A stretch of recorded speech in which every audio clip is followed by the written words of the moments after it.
Aš esu dažų parduotuvėje, Top Color, ir pažiūrėkit, koks turtas yra mano rankoje. Žiūrėkit, va. Kiek yra spalvų.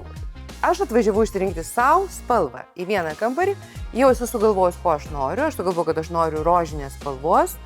Ir aš dabar turėdama paletę rankose galiu pabandyti surasti, ko noriu. Čia va matau, kad kažkur tai yra man per švelni.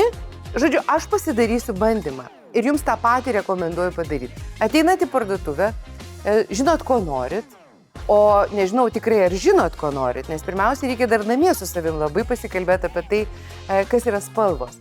Tai pamirškit trumpam tą kiaušinio lukšto, tą pieno, tą kakavos spalvą ir iš tikrųjų nuoširdžiai savęs paklauskit, ko jūs patys norit.